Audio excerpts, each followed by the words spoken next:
الحمد لله الذي أرسل إلينا رسولا مكيا مدنيا هاشميا أمينا صادقا مصدقا قريشيا. أما بعد، أعوذ بالله من الشيطان الرجيم. بسم الله الرحمن الرحيم. يا أيها النبي إنا أرسلناك شاهدا وفي مقام آخر يا أيها الذين آمنوا اتقوا الله وكونوا مع الصادقين إن الله وملائكته يصلون على النبي يا أيها الذين آمنوا صلوا عليه وسلموا تسليما. الصلاة والسلام عليك يا سيدي يا رسول الله وعلى آلك وأصحابك يا سيدي يا حبيب الله. الصلاة والسلام عليك يا سيدي يا خاتم النبيين وعلى آلك وأصحابك يا سيدي يا مكين قلوب المؤمنين.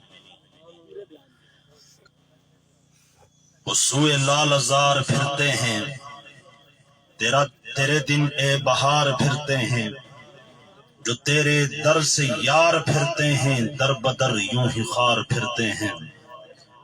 اس گلی کا گدا ہوں میں جس میں مانگتے تاجدار پھرتے ہیں. جان ہے جان کیا نظر آئے، کیوں عدو گرد غار پھرتے ہیں. ہائے وہ کیسی جگہ ہے جہاں 5 جاتے ہیں 4 پھرتے ہیں. کوئی کیوں پوچھے تیری بات رضا، تجھ سے کتے 1000 پھرتے ہیں. خاموش ہے تو دین کی پہچان علی ہے، خاموش ہے تو دین کی پہچان علی ہے.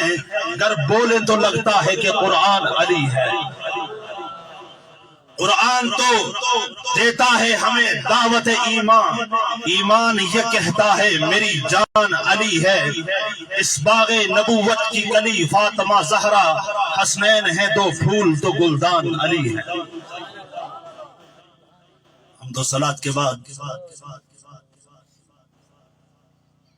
سٹیج کی زینت مقتدر علماء کرام، سامعین گرامی، خصوصاً بالخصوص یادگار اسلاف، فخر اہل سنت، شیر اہل سنت، مناظر اہل سنت،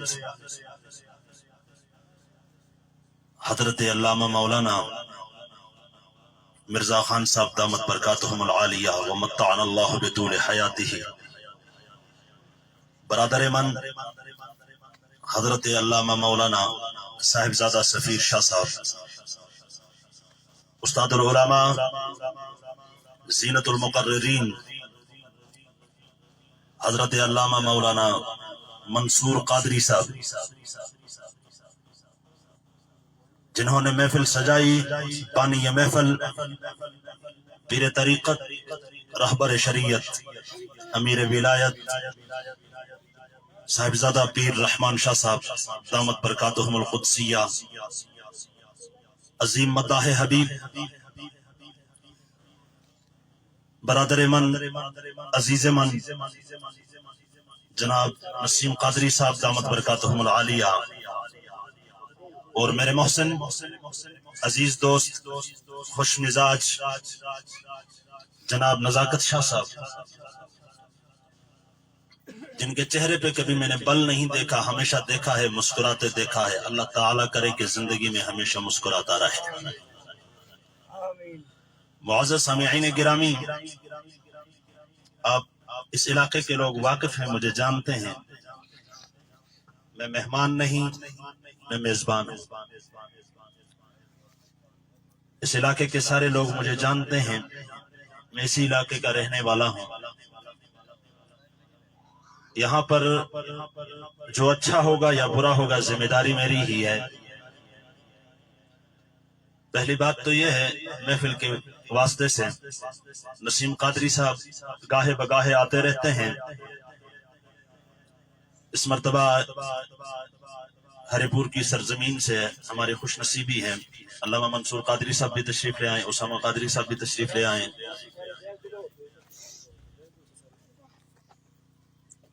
تو ان سے میں اتنی ایک گزارش کروں گا، ہمارے اس علاقے میں جس انداز میں اہل سنت کا یہ پودا لگا، جہاں پر لوگوں کے پسینے بھی نہیں نکلے ہوں گے وہاں پر ہمارے خون کے قطرے گرے ہیں۔ اس لیے ہماری محفلوں کے اندر خطاب زیادہ ہوتے ہیں، نعت خوانی کم ہوتی ہیں۔ نسیم قادری صاحب اس بات سے بخوبی آگاہ ہیں۔ خواجہ خواجگاں سلطان الاولیاء شیخ عبدالسلام بابا رحمۃ اللہ تعالی علیہ کے مزار پر جب بھی عرس ہوتا ہے، اگر نسیم قادری صاحب زہ نصیب اگر وہ وہاں پہ ہوتے ہیں تو صرف انہی کی نعت ہوتی ہے، اور اس کے بعد 2 یا 3 جتنے ہمارے علماء ہوتے ہیں ان کے خطاب ہوتے ہیں، اور ہونا بھی ایسے چاہیے، کیونکہ علماء جب خطاب کریں گے تو عوام کے دامن میں کچھ آئے گا۔ نعت خوانی بڑی اچھی چیز ہے، میں یہ نہیں کہتا میں نعت خوانی کے مخالف ہوں، نعت خوانی ہونی چاہیے، لیکن زیادہ وقت علماء کو دینا چاہیے، تاکہ علماء جو اپنا ما فی الضمیر لے کے آتے ہیں، ہمارے اس علاقے کے لوگوں کے دامن میں وہ موتی بکھیر کے جاتے ہیں، تو وہ دامن میں بکھرے ہوئے موتی پورے 1 سال سے بھی زیادہ کے لیے تر و تازہ رہتے ہیں۔ اور دوسری بات، ہم زندہ جاوید کا ماتم نہیں کرتے، یہ والا شعر علامہ اقبال علیہ الرحمہ کا نہیں ہے، پورے کلیات اقبال کے اندر نہیں ہے۔ اقبال علیہ الرحمہ کی 9 کتابیں ہیں، ان کتابوں کے اندر نہیں ہے۔ علامہ اقبال کی جو مفقود حصہ ہے اس کے اندر بھی یہ شعر موجود نہیں ہے۔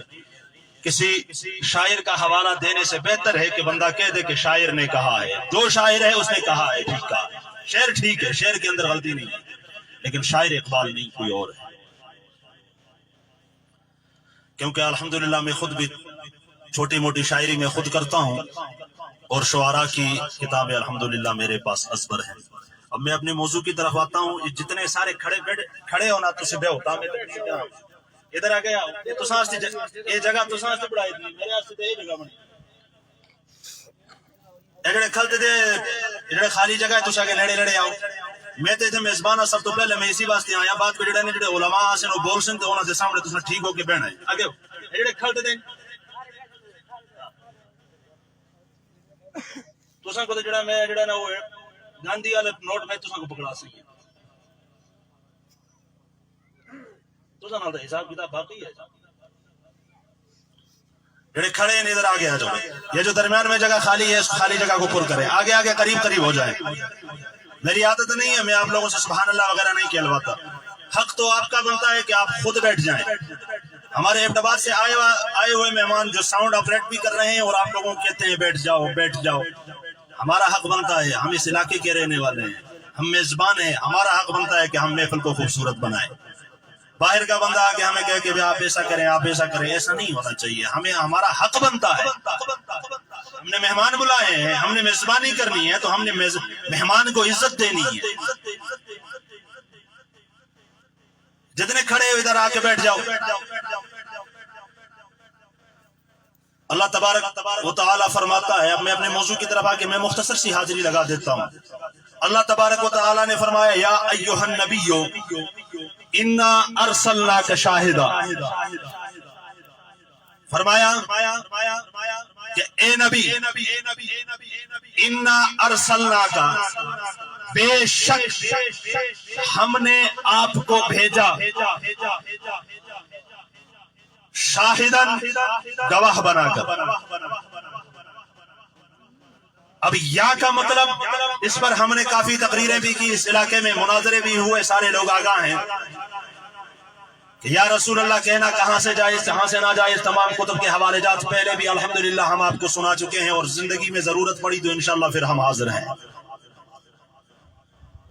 لفظ النبی ہے. نبی کا مطلب کیا ہے؟ سارے لوگ دنیا کے ہر مسلک نے جہاں ترجمہ کیا انہوں نے نبی کا معنی ترجمہ نبی ہی کر دیا ہے. آخر نبی کا بھی تو کچھ معنی ہوگا. نبی کا معنی کیا ہے؟ نبی کا مطلب 4 معنی لکھی ہے کتابوں میں. ایک معنی ہے خبر والا. نبی نبا ان سے بنا ہے جس کا مطلب خبر ہے. نبی کا مطلب ایک معنی ہے خبر والا. دوسرا مطلب ہے خبر دینے والا. تیسرا مطلب ہے خبر لینے والا.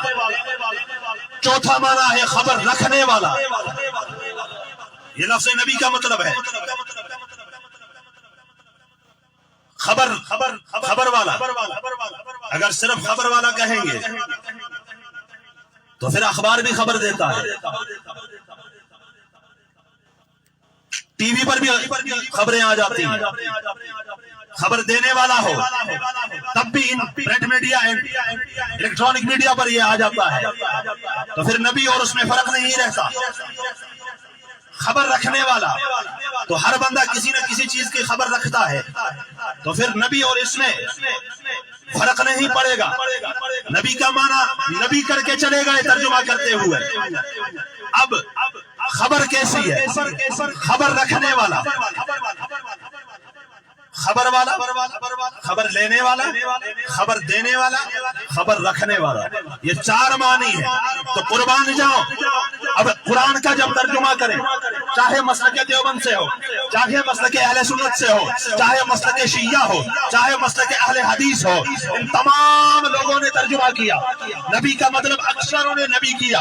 لیکن قربان جاؤ اہل سنت کے امام پر جب اس نے ترجمہ کیا، چاروں ترجمے کو ایک ہی معنی میں جمع کر کے فرمایا یا ایھا النبی، فرمایا ایک غیب کی خبریں دینے والا نبی.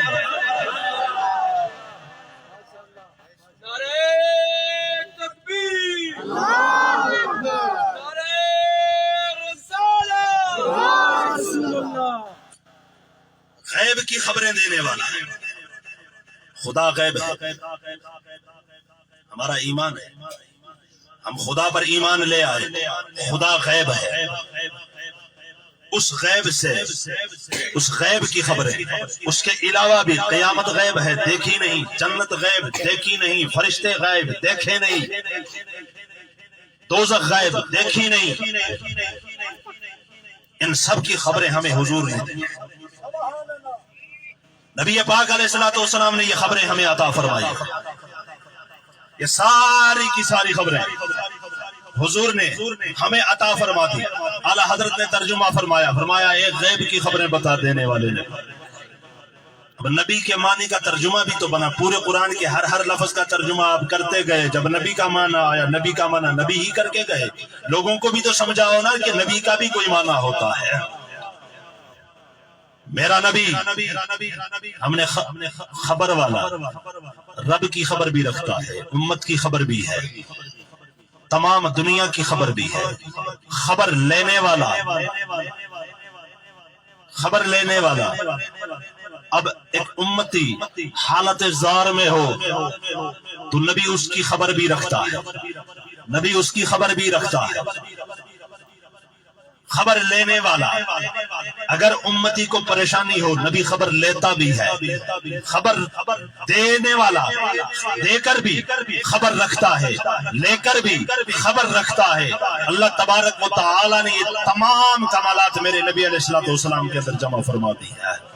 تبھی تو اعلیٰ حضرت نے فرمایا تھا نا، پل سے اتارو راہ گزر کو خبر نہ ہو، جبریل پر بچھائے تو پر کو خبر نہ ہو. فریاد کرے امتی جو حال زار میں، ممکن نہیں کہ خیر بشر کو خبر نہ ہو، ممکن نہیں کہ خیر بشر کو خبر نہ ہو. دل سے فریاد کر تو دیکھ، فریاد تو کر. نبی خبر رکھتا بھی ہے، خبر لیتا بھی ہے. یہ میرے نبی کی ذات ہے. پھر یا ایھا النبی کے اندر ان نبی فرمایا ہے. صرف نبی نہیں فرمایا، شروع میں الف لام لگا دیا ہے. نکرہ سے معرفہ بنا دیا ہے، ورنہ نبی سے ہر نبی مراد ہوتا۔ یا ایھا النبی، الف اس کے شروع میں الف لام داخل کر دیا، نکرہ سے معرفہ بنا دیا ہے۔ ویسے اگر نبی ہوتا تو ہر نبی مراد ہوتا، حضرت آدم بھی مراد ہوتا، حضرت شیس بھی مراد ہوتا، حضرت نوح بھی مراد ہوتا، ابراہیم خلیل اللہ بھی مراد ہوتا، اسماعیل ذبیح اللہ بھی مراد ہوتا، موسیٰ کلیم اللہ بھی مراد ہوتا، عیسیٰ روح اللہ بھی مراد ہوتا، تمام نبی مراد ہوتے۔ لیکن یہاں رب العالمین نے ان نبی فرما کر اس کو معرفہ بنا دیا ہے، جس کا مطلب ہے کہ کوئی خاص نبی ہے، اور وہ خاص کون سا نبی؟ آمنہ کا لال نبی۔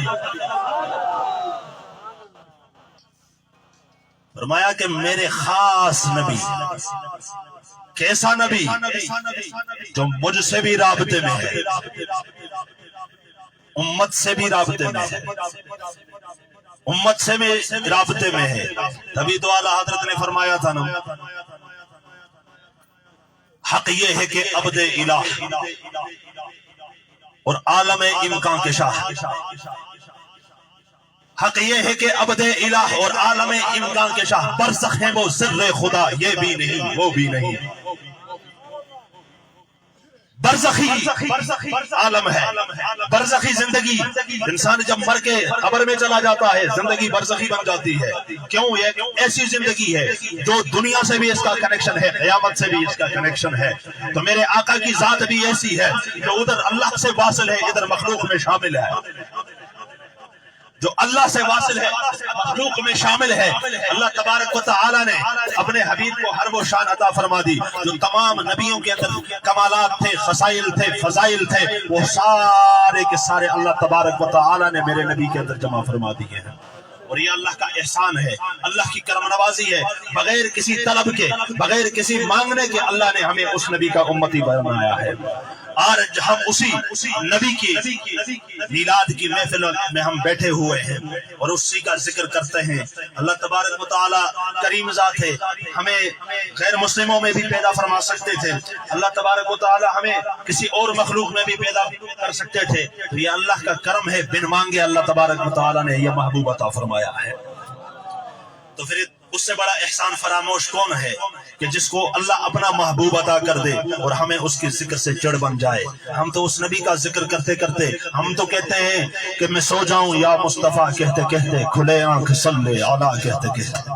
ہماری تو طلب یہی ہے، ہماری طلب یہی ہے، خدا کی قسم طلب یہی ہے کہ نبی کا ذکر کرتے کرتے ہمارا دم نکلے، نبی کا ذکر کرتے کرتے زندگی گزر جائے۔ اللہ تبارک و تعالی ہمیں یہ سوز نصیب فرمائے۔ میں دوسری آیت جو میں نے پڑھی میں اس پر مختصر سی گفتگو کرتا ہوں۔ اللہ نے فرمایا ہے، میں نے دوسری آیت پڑھی اس وجہ سے کہ آج تو ایک پیر قاسم شاہ رحمت اللہ تعالی علیہ کا عرس بھی ہے، اور دوسرا یہ مہینہ شیخ عبد القادر جیلانی رحمت اللہ علیہ کی بڑی 11ویں کا بھی مہینہ ہے۔ شیخ عبد القادر جیلانی رحمت اللہ تعالی علیہ کے والد صاحب میں ذکر آپ کے سامنے کر دوں۔ ایک عجیب سا معاملہ، عجیب سی کیفیت میرے ذہن میں آئی۔ بہجت الاسرار نامی کتاب علامہ ابو الحسن شتروفی رحمت اللہ تعالی علیہ نے لکھی ہے، غوث پاک کے فضائل پر لکھی ہے۔ غوث پاک کے والد کے بارے میں تو اکثر یہ سارے جانتے ہیں کہ ان کے والد رحمت اللہ تعالی علیہ ندی پر سے گزر رہے تھے، ندی پر سے گزر رہے تھے تو سیب کا دانہ آیا، سیب کھایا۔ پھر دل میں خیال آیا کہ یہ سیب کا دانہ تو میں نے کھا لیا ہے، اب اس کے مالک کو بھی ڈھونڈوں۔ یہ تو واقعہ تمام لوگوں نے سنا ہے، لیکن کبھی کسی نے اس بارے میں پڑھا ہے کہ غوث پاک کے والد ندی پر کیا کرنے گئے؟ غوث پاک کے والد ادھر گئے تو صحیح، ندی پر اس کو سیب تو ملا صحیح، لیکن کبھی اس بارے میں تحقیق کی ہے کہ غوث پاک کے والد ادھر گئے کیوں؟ بھئی سنسان علاقہ ہے، ندی پر ہے، باقاعدہ اس کی کتابوں میں، تعریفوں کی کتابوں میں لکھا ہے، تاریخ کی کتابوں میں لکھا ہے یہ غوث پاک کے والد وہاں اس لیے جاتے تھے کہ وہ کہتے تھے کہ اس ندی میں جو پانی آتا ہے رب العالمین کا دیا ہوا پانی ہے، اس پانی سے حلال پانی ہے، حرام سے وہ بچتے رہے پوری زندگی غوث پاک کے والد نے حرام کا لقمہ نہیں کھایا۔ ندی پر جانے کی وجہ بھی یہی ہے کہ وہ ایک مرتبہ نہیں، وہ روز جاتے تھے، اور روز اس لیے جاتے تھے کہ ندی کا پانی رب العالمین کا دیا ہوا حلال پانی ہے، حلال پانی سے وضو کروں گا اور اسی زمین پر اسی ندی پر میں نوافل ادا کروں گا۔ کیونکہ ابھی تو غیر شادی شدہ تھے، جوانی کا عالم تھا، شادی تو بعد میں ہوئی حضرت عبداللہ صومعی رضی اللہ تعالیٰ عنہ کی بیٹی کے ساتھ۔ سیب کا دانہ کھایا، آدھا کھایا، بھوک نے تڑپایا تھا، 2-3 دن تک وہ کھانا نہیں کھاتے تھے، 2-3 دن کے بعد مزدوری کرتے، حلال پیسے کماتے، اس کا کھانا کھاتے اور اسی ندی کے کنارے آ کر وہ وضو فرماتے، حلال پانی سے وضو فرماتے اور اسی پانی سے وضو فرما کر وہاں پہ نوافل ادا کرتے، عبادت کرتے۔ لیکن ایک دن بھوک لگی، بھوک نے زیادہ ستایا، تڑپایا تو سیب کا دانہ کھایا، ڈھونڈتے جب ملا، ندی کے کنارے باغ تھا، سیب کا باغ، وہاں پر گیا، حضرت عبداللہ صومعی رضی اللہ تعالیٰ عنہ وہیں پر موجود، تو انہوں نے اس کو دیکھا تو ان سے کہا کہ باغ کے مالک آپ ہیں؟ انہوں نے کہا جی۔ انہوں نے کہا کہ آپ کا سیب کا دانہ گرتے پانی میں ادھر آیا، میں نے کھایا آدھا بچا ہے، تو میں اس لیے آپ کے پاس آیا ہوں کہ آپ مجھے معاف کر دیں، یا تو معاف کر دیں یا اس کی مزدوری لے لیں، یا اس کے بدلے میں آپ کی کوئی خدمت کر دوں۔ عبداللہ صومعی بھی پہچان گئے کہ یہ کوئی عام شخص نہیں ہے، یہ کوئی عام شخص نہیں ہے، اللہ کے ولی کی نظر بھی بڑی عجیب ہوتی ہے۔ میرے نبی نے فرمایا اتقوا بفراست المومن انہ ینظر بنور اللہ، مومن کی نگاہ فراست سے ڈرو، وہ اللہ کے نور سے دیکھتا ہے۔ لوگ اوپر جیب میں دیکھتے ہیں، وہ جیب کے اندر دل کو تو دیکھتے ہیں۔ پہچان لیا کہ یہ بندہ ایسا بندہ نہیں ہے۔ شیخ عبد القادر جیلانی رحمۃ اللہ تعالیٰ علیہ کے والد گرامی سے کہا نہ میں معاف کرتا ہوں، نہ میں پیسے لیتا ہوں، نہ مزدوری لیتا ہوں۔ انہوں نے کہا کیا کرنا ہے؟ انہوں نے کہا میری ایک بیٹی ہے، اس سے شادی کرنی ہے آپ نے، اور بیٹی کوئی کیسی ہے؟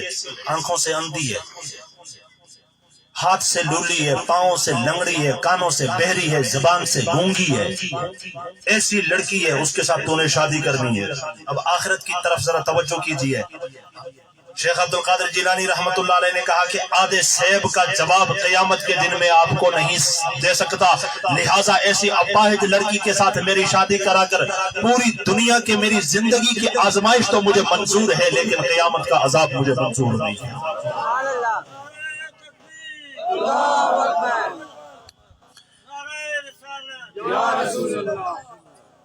تو حضرت شیخ عبد القادر جیلانی رحمت اللہ علیہ کے والد اس پر آمادہ ہوئے۔ میں صرف اتنی بات کرتا ہوں کہ آخرت کی فکر کریں۔ آدھا دانہ سیب کا کھانا شرعی حکم میں نہیں بیان کرتا کہ ایک چیز بندہ کسی کی کھا لیتا ہے، شریعت کے اندر اس کی تحقیق ہوتی ہے، اتنے قیمت تک پہنچتا ہے تو اس کا اعلان کرنا پڑتا ہے، سال تک ملے تو ٹھیک، نہ ملا تو پھر غربا میں اس کو دینا پڑتا ہے، اس سے کم ہو یا ایسی چیز جو غیر متصرف چیز ہو اس کے اندر لوگ جو ہے نا اس کے اندر پکڑ نہیں ہوتی۔ لیکن ادھر دیکھیں سیب کا دانہ گرا کہاں سے، پانی میں سے آیا کہاں، آدھا کھایا، پھر بھی آخرت کی فکر لگی ہوئی ہے۔ اپنی آخرت کو سدھاریں۔ میں نے جو آیت پڑھی، اللہ فرماتا ہے یا ایھا الذین آمنوا اتقوا اللہ وکونوا مع الصادقین، اے ایمان والو اللہ سے ڈرو اور سچوں کے ساتھ ہو جاؤ۔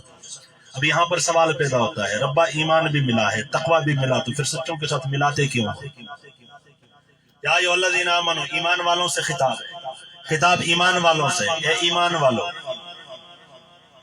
ایمان بھی ملا، اتقوا اللہ اللہ سے ڈرو، جب تقوی بھی ملا، ایمان بھی ملا، تقوی بھی ملا، اب اللہ آگے فرماتا ہے وَكُونُوا مَعَ الصَّادِقِينَ، سچوں کے ساتھ ہو جاؤ۔ اب سچوں کے ساتھ ملانے کی ضرورت کیا ہے؟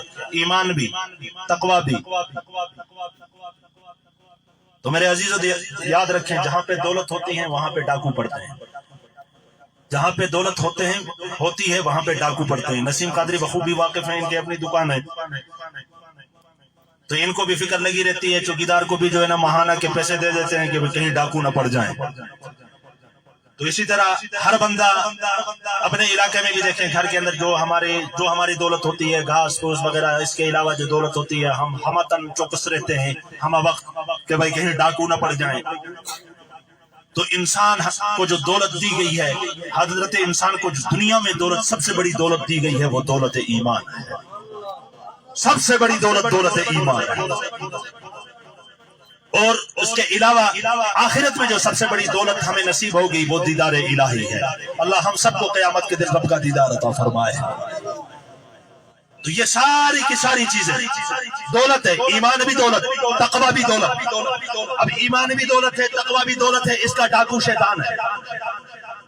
انسان کے پاس ایمان آ جائے، تقوی آ جائے، شیطان اس کے در پہ ہوتا ہے۔ اب شیطان سے خود کو بچانا بھی ہے، شیطان سے خود کو بچانا ہے، کیونکہ اس دولت پر ڈاکو شیطان ہے، ہر طرف سے حملے کرتا ہے۔ اللہ نے فرمایا کہ ایمان بھی دولت، تقوی بھی دولت۔ اب اس کو اگر بچانا ہے، کسی ولی کے در پہ آ جا، تمہارا ایمان، کسی ولی کے در پر آ جا، تمہارا ایمان بچ جائے گا۔ اگر ولی کے در سے ہٹو گے تمہارا ایمان نہیں بچے گا۔ اس لیے رب نے فرمایا سچوں کے ساتھ ہو جاؤ، سچوں کے ساتھ مل جاؤ، تمہارا ایمان دنیا میں بھی محفوظ رہے گا، موت کے وقت بھی محفوظ رہے گا۔ یہ اللہ کا فرمان ہے، میں اسی پر اکتفا کرتا ہوں۔ اور ایک قرارداد آپ لوگوں کے سامنے، میرا اپنا دل کہتا ہے، من کہتا ہے، اور ایسا ہونا بھی چاہیے۔ کھولے کے علاقے میں اور بٹنگی کے لوگ بھی بیٹھے ہوئے ہیں، ہمارے یہاں غمی شادی ہوتی ہے، سارے کچھ معاملات ہمارے چلتے رہتے ہیں۔ جس طرح کے یہاں پر یہ پروگرام شروع کیا گیا، اسی طرح ہمارے دیگر محافل بھی ہوتے ہیں۔ ہر بندہ اپنے ماں باپ کے لیے ختم و خیرات کرتا ہے، شادیاں ہوتی ہیں، تو ایسا کام کیا کریں کہ جب جہاں پہ شادی ہو تو ایسی محفل سجایا کریں۔ رحمتیں ہی رحمتیں، برکتیں ہی برکتیں آپ کو نصیب ہوگی۔ جیسے ہمارے شادیوں میں ہوتا کیا ہے، گانے باجے بجا بجا کے اس کے بعد شادی ہو جاتی ہے۔ نبی کی سنت کو خراب کر کے اس کے بعد شادیاں وغیرہ ہم سارا کچھ کرنے کے بعد پھر ہم آخر میں پھر سال دو سال گزرتے ہیں، پھر میاں صاحب جو ہے اس کی بیوی کا شوہر جو ہوتا ہے وہ آتا ہے کہ جی پیر صاحب تعویذ کریں، جی بیوی بات نہیں مانتی، یا اولاد ہونے کے بعد وہ تڑپ جاتے ہیں، وہ کہتے ہیں کہ جی دعا کریں، جی بچہ گل نہیں مانتا۔ کیسے مانے گا جب نبی کی سنت کو تو نے کس طرح ادا کیا ہے؟